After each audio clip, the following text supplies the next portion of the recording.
When we're engrossed in the process of painting, I think we don't often stop and think about the effect of colours placed next to each other.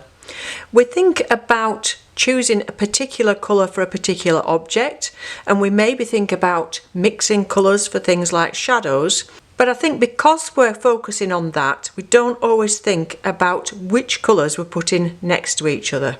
I think this is particularly true if we're a beginner, because we're worried about mixing the right colours to depict a leaf or a flower or whatever it is that we're painting. And a lot of beginners seem to lack confidence in the colour mixing, so they get engrossed in doing that, choosing the right colour for whatever it is they're doing. So I thought about this, and I thought about doing this video because of a comment last week on the video that I did on Van Gogh. And the comment was from Pastel's Girl, and she said about the colours looking like they were vibrating against each other, or rather the objects in the painting looking like they were vibrating against each other. And one way to get that, of course, is by putting the opposite colours next to each other on the paper. So it is important to think about which colours were sitting next to each other. So here I've got just the primaries with their opposite secondary. So if we think about the colour wheel, we've got the blue on the one side with the orange on the other, the red echoed by the green, and the yellow echoed by the purple. Sometimes we call these complementary colours, and sometimes we call them contrasting colours. But we're basically talking about the same thing. It is whatever is opposite on the colour wheel, and all those colours in between. As we go out around the colour wheel, the same thing applies, whatever sits opposite. And the effect that these contrasting colours have on each other is really to pop the other one out, to make that vibration, if you like. So think about something like a green field full of green grass, but full of poppies, bright red poppies. You've got the green and the red right next to each other, really making each other pop out and sing. So it's worth thinking about these things together. So if we take another look at Vincent, what we were saying last week was to do these short little lines and to make lots of curves and curls and lots of movement. So if we look here in his hair, in all the bushes and the shrubs, you've got those little lines, and they're usually in a curve shape. So that's what we were talking about, to get that movement and to get that rhythm in the picture there. Now if we look at his use of colour, so here we've got what I was talking about. We've got blue next to orange. So if we think back to those colours in the Inktense we were looking at a moment ago, those two were on the opposite side of the colour wheel, and you'll see blue and orange repeat itself a lot in his work next to each other. But if you look, this is much more subtle. So if you look very carefully here, we've got blue and orange in the background in little tiny dots and dashes. And that's making that, again, that word that Pastel's Girl used was vibrate, and that's making that vibration. And it's a combination of the two things. It's the colour choices together with those little lines that are going in these swirling motions. So he's still got a very big circular motion all the way around his portrait here. And actually this is quite a time-consuming way of working, because we've got all those little dashes there. And if you look again, we've got some reds and oranges in his beard, but also in there is some greens, and of course the next to these blues. And if you look, there's some blues in here. So we've got that orange of his beard and his hair, but we've still got those little flecks of blue in there. So we're getting those contrasts all the way through that painting. We'll just take another look at some more. So here, this is a really obvious one. We've got the red and the green sitting next to each other. That's really making that lady pop forward. And here again, we've got his orange, distinctive and familiar to us, ginger beard against the blues and the mauves there. Here, a bit like I was saying about the poppy field, we've got the red against the green, again a little bit more obvious. So it's not just about mixing colours together in the palette, it's about where we sit colours on the paper next to each other. And if we look back, and some of this was a bit accidental as well, but if we look back to what we did last week, maybe you've had a go at this since then. If you have, let me know in the comments below and if you enjoyed that. But I decided to put the orange in the sun, and then I wanted to balance it by bringing the orange down here. So we've got the orange next to the blue. We've not got any mauves in there, but those yellows and the greens next to each other make it quite vibrant. We've got the purple and the mauves up here, again next to the yellow, so those are the contrasts there.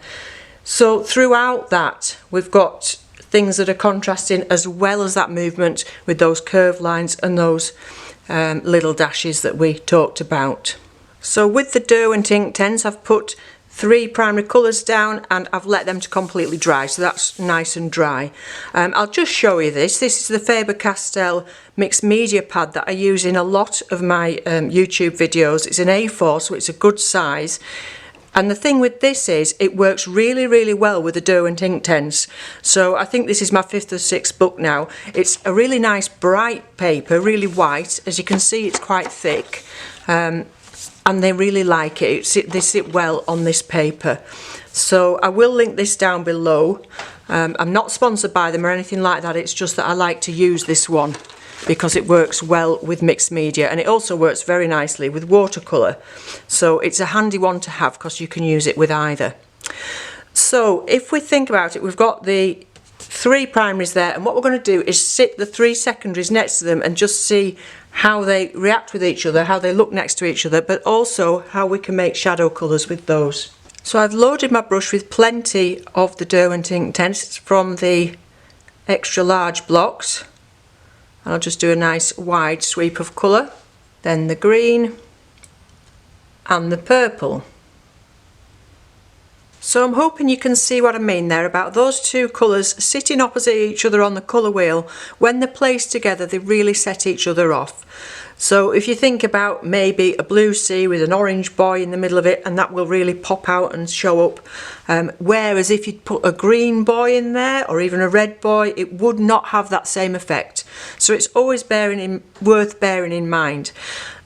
And it's always worth having a colour wheel handy so you can just quickly look across at it and see where those colours sit and look at the opposites.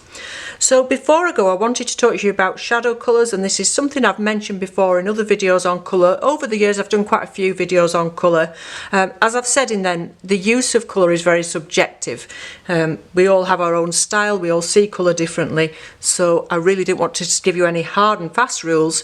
But this is something that you really need in your mind, is what is opposite on the colour wheel. So if we start and look back at the top one and we get the orange again. Now, bearing in mind this blue is completely dry, and the thing with the Derwent Inktense is you can really layer them up. Once they're dry, you can put another layer on and another to get the depth of colour that you want. So if we put some orange on top of that blue, you can see what a lovely shadow colour that would make. The blue and the orange mixed together, a nice shadow colour. Now imagine you're painting something like a leaf and you want a shadow colour for the darker parts of the leaf. You mix some red into your green and you're going to end up with something like this. Nice, dark, rich shadow colour. And finally, when putting the purple over the top of the lemon, perhaps got it a little bit dark. I've got a lot of pigment on my brush there, but you can still see the lemon coming through, and again a nice shadow colour. And the other thing, as well as using it for a shadow, is if you think your green is too green for grass and you want it knocked back a little bit, make it a bit more natural, just a light touch of red on top of that. So this is very watery red, and of course that's still wet, but the red into the green will make that colour a little bit more subtle. So there's 2 ways of using it. Use it for your shadow or mix the 2 together to make a more subtle tone of the one that you've got.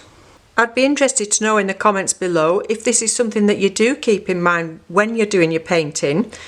If you keep in mind your complementary colours and your contrasting colours, and if you've got any hints and tips for other people of particular colour combinations that you like, that you think work well together. Okay, so thank you very much for watching. I will be back again soon. I know this was a short video, but I just wanted to talk about that very quickly because it was something that was brought to mind after I did that Van Gogh video last week when Pastels Girl mentioned that word vibration, and I think you can get that particularly with these opposites.